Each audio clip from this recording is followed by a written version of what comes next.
Bismillahirrahmanirrahim. Assalamualaikum warahmatullahi wabarakatuh. Bapak-bapak, ibu-ibu, mas-mas, mbak-mbak, khususnya adik-adikku sekalian yang dirahmati Allah dimanapun Anda berada, kembali di IIP Channel bersama saya, IIP Wijayanto. Kali ini topik kita adalah mengolah kesedihan menjadi uang yang banyak, ya. Kalau kamu sudah kaya raya, mantanmu akan meriang seumur hidup. Ya. Nah, jadi pengkhianatan cinta itu memang adalah ujian terbesar di dalam hidup seorang anak manusia, ya. Ketika dia dikhianati, apalagi dia sudah berkorban segalanya, ya. Berkorban waktu, berkorban tenaga, berkorban pikiran, berkorban biaya, dan setelah dia tidak punya apa-apa, dia ditinggalkan. Susahnya dengan dia, susahnya dia yang ngurusi. Ketika sudah bahagia, ketika sudah sukses, yang menikmati orang lain, ya. Nah, jadi memang pengkhianatan itu adalah bagian integral yang tidak bisa dipisahkan dari kehidupan anak manusia seperti kita, ya. Memang pengkhianatan cinta itu yang paling banyak dialami, tetapi di luar itu sebenarnya kita juga selalu mengalami pengkhianatan-pengkhianatan dalam wujud yang lain, ya. Misal dikhianati oleh teman atau sahabat yang teramat sangat dipercayai, curhat cerita segalanya ke dia, tidak taunya bocor kemana-mana, ya. Atau dikhianati oleh teman kerja, ya. Jadi apapun yang dia butuhkan kita bantu dengan sebaik-baiknya, ya. Mas, saya pinjam mobilnya untuk wisuda, silahkan dipakai, ya. Nggak usah bayar, padahal kalau ngerental zaman sekarang mahal juga kan. Mas, pinjam mobilnya lagi, mas, mau pergi melamar, mau pergi menikah, dan seterusnya. Ndak taunya begitu kita butuh bantuan dia untuk bisa mendapatkan hasil pekerjaan yang terbaik, dia cari selamat sendiri, ya. Dan contoh-contoh yang lain yang banyak kita temukan di dalam kehidupan kita sehari-hari. Tetapi secara umum, pengkhianatan itu adalah sesuatu yang teramat sangat menyakitkan. Tapi ya, bagaimana caranya agar pengkhianatan ini bisa dikelola dengan baik? Jangan sampai gara-gara dikhianati kita betul-betul hancur. Gara-gara dikhianati kita betul-betul nyungsep. Yang rugi siapa? Yang rugi diri kita sendiri. Yang ketawa siapa? Yang ketawa adalah orang-orang yang mengkhianati kita. Ya, kita tidak mau kan? Sudahlah kalah di dalam cinta, kemudian kita juga ditertawakan oleh orang yang kita cintai. Nah, karena itu ya, saya ambilkan contoh yang sangat populer, Khalil Gibran. Ya, jadi ketika Khalil Gibran menulis ya buku Sayap-Sayap Patah, The Broken Wings, itu betul-betul berasal dari pendalaman, penghayatan, dan pengalaman dia pribadi terhadap cinta. Cinta yang sangat naif, cinta yang masih demikian lugunya.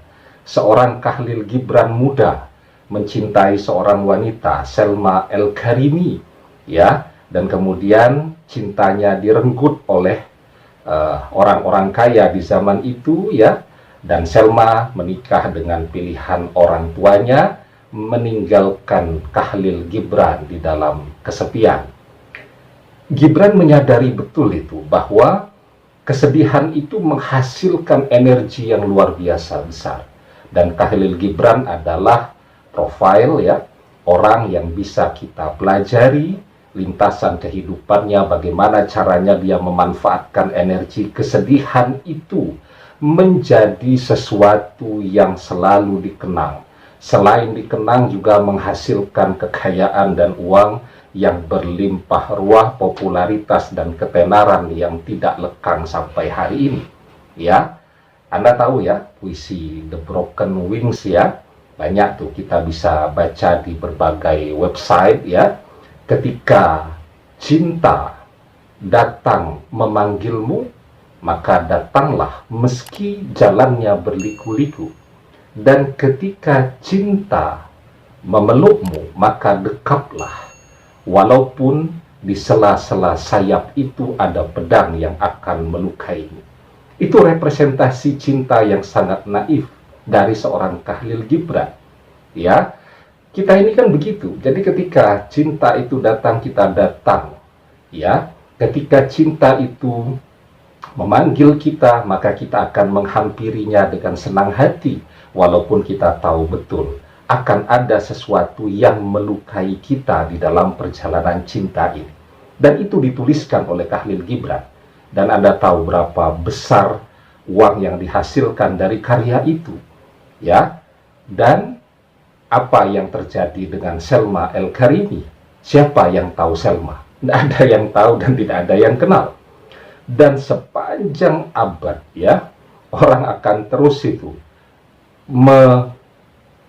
menjustifikasi, ya, atau menghakimi atau mencaci maki itu laki-laki yang telah merebut Selma dari Khalil Gibran. Kan luar biasa, ya. Nah, apakah kemudian setelah kaya raya Khalil Gibran tertarik untuk kembali kepada Selma El-Karimi, seorang sahabat kecilnya yang tinggal di Lebanon? Ternyata tidak. Jadi ketika Khalil Gibran ini sudah hijrah ke Amerika, seleranya juga sudah berubah, ya. Jadi apa yang dia alami itu yang dia jadikan sebagai sumber inspirasi dalam hidupnya, ya.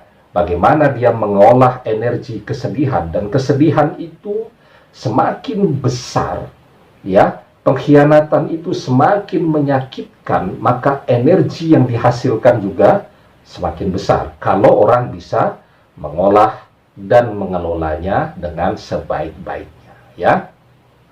Nah, saya punya seorang teman, ya, bukan seorang lah, sepasang teman, ya.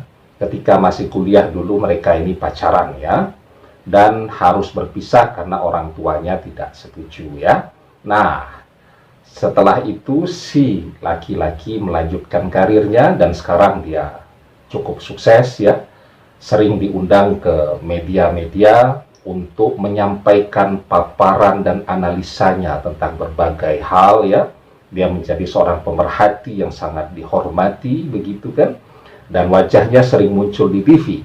Mantannya itu sampai tidak mau nonton TV, ya. Kenapa? Karena ketika dia nonton TV dan harus melihat mantannya nongol di televisi tadi, badannya jadi meriang, ya.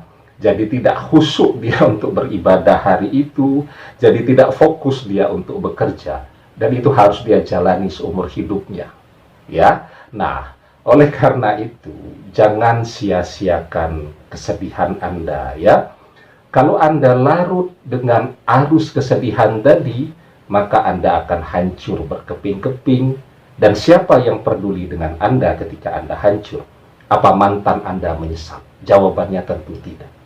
Ya, kalau Anda ingin dihormati, kalau Anda ingin dihargai, kalau Anda ingin membalas dendam dalam tanda kutip dengan cara yang baik, maka gunakan energi itu untuk segera bangkit, ya. Dan setiap manusia Allah berikan jumlah jari yang sama, ya. Allah berikan kelengkapan organ tubuh yang sama, tubuh yang sehat, tubuh yang kuat, volume otak yang sama besarnya. Bagaimana kemudian dia bisa memanfaatkan itu dengan sebaik-baiknya?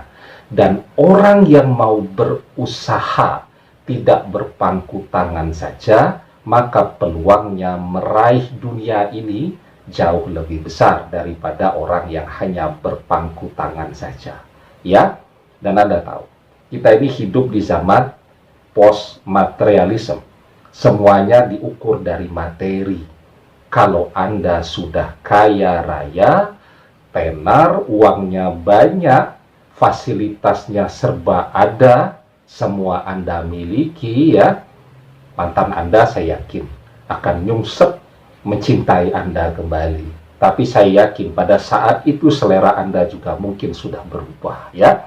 Tetapi kuncinya adalah tetap berusaha dan jangan membiarkan diri kita untuk hancur, ya. Di dalam surat An-Najm ayat yang ke-39, Allah Subhanahu wa taala berfirman, wa alaysa lil insani illa masya, dan tiadalah manusia mendapatkan sesuatu kecuali apa yang telah diusahakannya. Demikian, semoga bermanfaat. Wallahu a'lam bissawab, billahi taufik wal hidayah. Wassalamualaikum warahmatullahi wabarakatuh.